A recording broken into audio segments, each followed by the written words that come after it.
10 రోజుల్లో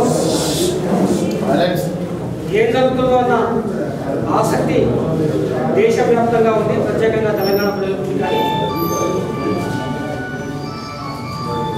తెలంగాణ జేఏసీగా గతంలో కానీ ప్రస్తుతంలో కానీ కాంగ్రెస్ తెలంగాణ ప్రజలకు ఏదో మేలు చేస్తున్న కమలు తెలంగాణ జేఏసీకి లేవు. గతంలో కూడా కృష్ణ కమిటీ ఏర్పాటు చేసినప్పుడు తెలంగాణ జేఏసీ స్పష్టంగా ప్రకటించింది, ఇది మోసపూరిత కమిటీ, ఈ కమిటీ కాలయాపన కోసమే, ఈ కమిటీ వల్ల ఒరిగేది ఏమీ లేదని చెప్పేసి స్పష్టంగా ప్రకటించింది. చివరికి అదే జరిగింది. ఇవాళ కూడా కాంగ్రెస్ పార్టీ ఏ రకంగానూ తెలంగాణ ప్రజల డిమాండ్ని, తెలంగాణ ప్రజల న్యాయ పోరాటాన్ని గుర్తించి ముందుకు నడిచే పరిస్థితుల్లో లేదు. ఆ సంకేతాలు ఇప్పుడే కనిపిస్తూ ఉన్నాయి. ఒక పార్టీ అంటే దానికి ఒక క్రమశిక్షణ ఉంటుంది. క్రమశిక్షణ ఎవరైనా ఉల్లంఘిస్తే చర్యలు తీసుకునే అధికారం పార్టీ నేతలకు ఉంటుంది. పక్కనే అన్న కిషన్ గారు కూర్చున్నారు. భారతీయ జాతీయ పార్టీ ఈ దేశాన్ని 6 ఏళ్లు పరిపాలించిన పార్టీ. మరి ఈ పార్టీ కూడా ఆంధ్రాలో కూడా క్యాడర్ ఉంది, లీడర్షిప్ ఉంది. గతంలో 3 ఎంపీలు ఇచ్చిన చరిత్ర ఉంది, ఎమ్మెల్యేలు ఇచ్చిన చరిత్ర ఉంది, జిల్లా కమిటీలు ఉన్నాయి. అన్నీ ఉన్నప్పటికీ కూడా ఒక రిస్క్ తీసుకొని ఆంధ్ర రాయలసీమ మిత్రులు ఒప్పించి తెలంగాణ డిమాండ్ కోసం ఒక జాతీయ పార్టీ కట్టుబడి పనిచేస్తుంటే అదే పద్ధతిలో కాంగ్రెస్ ఎందుకు చేయట్లేదు ఒక్కసారి ఆలోచించాలి. ఇలా కిషన్ రెడ్డి గారు ఒక మాట చెప్తే కోస్తాలో కానీ రాయలసీమలో కానీ వేదవాక్యంగా శిరోధార్యంగా భావిస్తుంది అక్కడ పార్టీ నాయకత్వం. అదే క్రమశిక్షణ కాంగ్రెస్ ఎందుకు లేదు? క్రమశిక్షణ ఉల్లంఘించిన వాళ్ళ మీద కాంగ్రెస్ ఎందుకు చర్య తీసుకుంది? ఎప్పుడో చెప్పారు చిదంబరం గారు, తెలంగాణ ఇస్తున్నాము, 23వ తారీఖున మళ్ళీ యూటర్న్ తీసుకున్నారు. చివరికి తెలంగాణ కోసం కట్టుబడి ఉంది కాంగ్రెస్ అని ఈ రోజు వరకు చెప్పలేదు. అఖిలపక్షం ఏర్పాటు చేసి మీ పార్టీ ఏమంటుంది, మీ పార్టీ ఏమంటుందో, మీ పార్టీ ఏమంటుంది అని అడిగారు తప్ప ఈరోజు వరకు జాతీయ పార్టీగా కాంగ్రెస్ పార్టీ, రాష్ట్రంలో అధికారంగా ఉన్న కాంగ్రెస్ పార్టీ తెలంగాణ గురించి ఏమనుకుంటుందో చెప్పండి. 2 కళ సిద్ధాంతం చంద్రబాబు విమర్శిస్తాను, కానీ కాంగ్రెస్ కూడా 2 కళ సిద్ధాంతాన్ని అవలంబిస్తుంది రాష్ట్రం. ఇక్కడ ఒక కాంగ్రెస్ వ్యక్తి జై తెలంగాణ అంటారు. అన్న తెల్లారి కోస్తాలో రాయలసీమలో కాంగ్రెస్ బాధ్యుడు శాసనసభ్యుడు ఎంపీ సమైక్యాంధ్ర. మరి సాధారణంగా ఒక పాలసీ చెప్పాలంటే సోనియా గాంధీ గారు నోటీస్ రావాలి. రాష్ట్రంలో అయితే ఆ పార్టీ అధ్యక్షుడు బొత్స సత్యనారాయణ వాడు చెప్పితే కాదు. మరి వాళ్ళు ఏం చెప్పకముందే అవతలి పక్షం సమైక్యాంధ్ర నినాదాలు చేసి రాజీనామాలు సిద్ధపడుతుంటే కాంగ్రెస్ పార్టీ ఏమైనా చర్యలు తీసుకుంటుందా ఒక్కసారి ఆలోచించండి. అంటే ఒప్పించే స్తోమత లేదు, సత్తా లేదు. తిరుగుబాటు చేసిన వాళ్ళ మీద చర్యలు తీసుకునే ధైర్యం అంటే తెలుగుదేశం లాగా కాంగ్రెస్ కూడా దొంగ నాటకాలు. మొన్నటికి మొన్న తెలంగాణ ఈ 2 రోజుల్లో తెలంగాణ పర్యటన అయిపోతుంది. చంద్రబాబు తెలంగాణ కట్టుబడి ఉన్నాం అని ఆయన ఈ రోజు వరకు చెప్పలేదు. తెలంగాణ రాష్ట్రం ఏర్పాటు చేయాలని చెప్పలేదు. మేము ఒక లేఖ ఇచ్చాము, ఆ లేఖను మీరు చూసుకోండి. ఈ 2 మాటలు తప్ప ఇంకేం చెప్పలేదు. ఒకసారి మనం అర్థం చేసుకోవాలి. సిన్సియర్గా ఒక బాధ్యుడు రాష్ట్ర పార్టీ అధ్యక్షుడు కంపెయిన్ తర్వాత, తెలంగాణ పక్షపాతి అయిన తర్వాత తెలంగాణ జిల్లాలో ప్రకటించాడు కదా, ఒక్కసారైనా జై తెలంగాణ లేదు, ఒక్కసారి కూడా తెలంగాణ రాష్ట్రం ఏర్పాటు చేయాలని. చివరికి ఎంత దురదృష్టకరం అంటే ఢిల్లీలో ఒక అమ్మాయి చనిపోయింది. మరొక దురదృష్టకరమైన సంఘటన జరిగింది. సరే, దేశమంతా బాధపడింది, కన్నీరు పెట్టింది, నిరసన వ్యక్తం చేసింది. అలా నిరసన వ్యక్తం చేసిన వాళ్ళలో చంద్రబాబు నాయుడు కూడా ఉన్నాయి.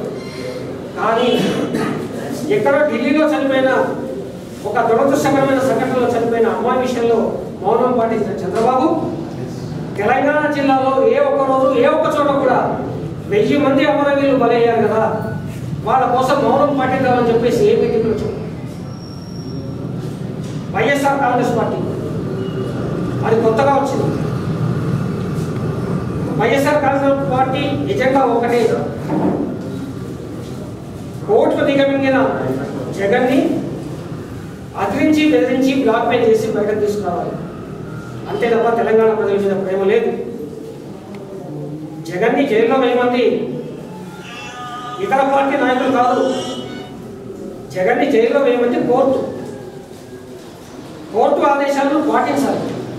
కానీ వాళ్ళ విజయమ్మ కానీ షర్మిలమ్మ కానీ మిగతా జగన్ పార్టీ నాయకులు కానీ ఒక రకంగా చెప్పాలంటే కోర్టు ధిక్కారానికి పాల్పడుతున్నారు. అంటే కోర్టు ఆదేశాలను ప్రశ్నిస్తున్నారు, కోర్టు ఆదేశాలను వ్యతిరేకిస్తున్నారు. మరి వాళ్ళని జైల్లో పెట్టే ధైర్యం ఇక్కడ కాంగ్రెస్ పార్టీకి లేదు.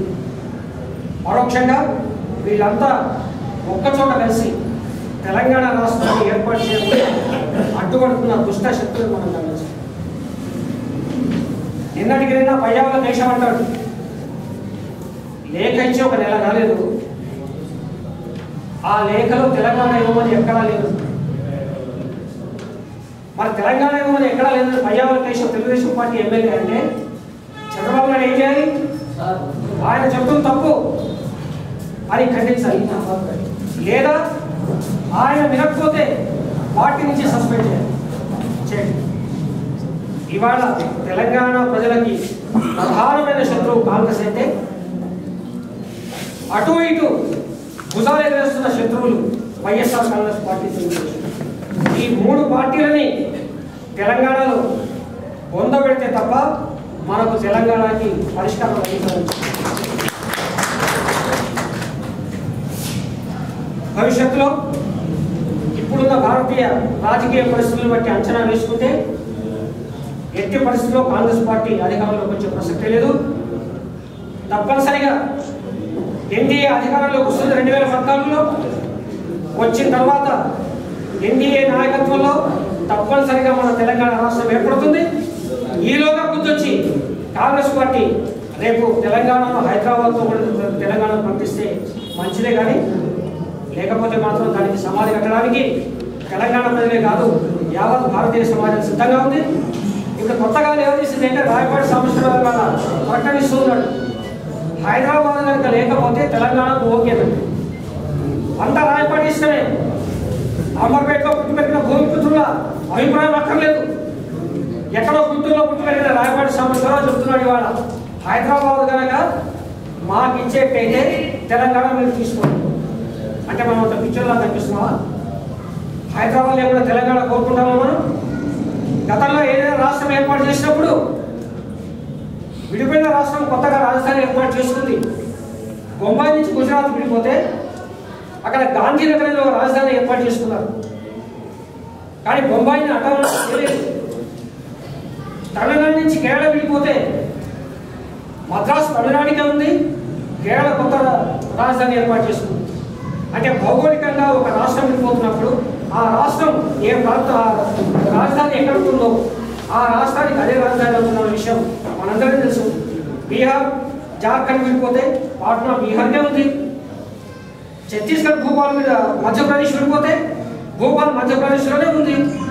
కానీ ఇవాళ కాంగ్రెస్ నాయకులు కొత్త వాదనలు ఏమవుతున్నారు, తెలంగాణ ఇవ్వాలంటే కానీ హైదరాబాద్ మాత్రం తెలంగాణ ప్రజలకు ఇవ్వాలి.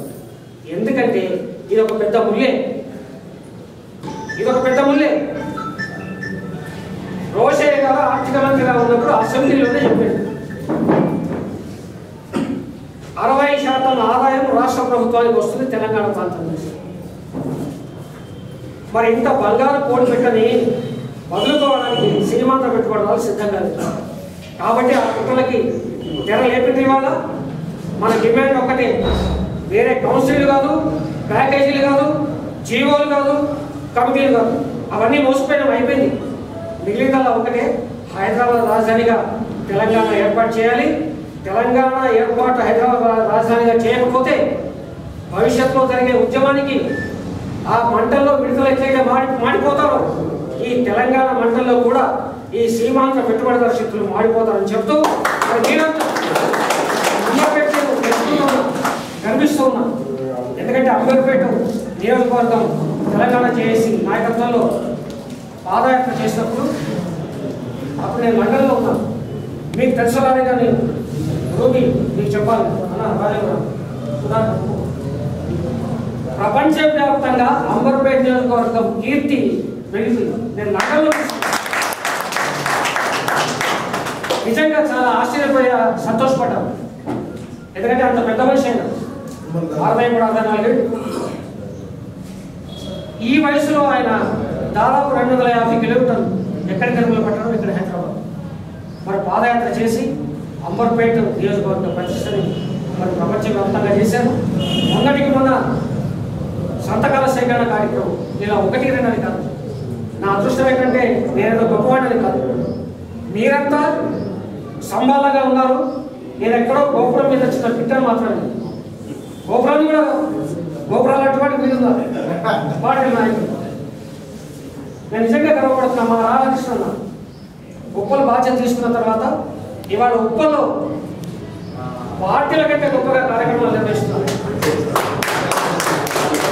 మంచి మంచి కమిటీలు ఏర్పడితే మంచి మంచి వ్యక్తులు ఉత్సాహవంతులైన వాడు వస్తే తప్పకుండా ఉద్యోగం బాగుంటుంది.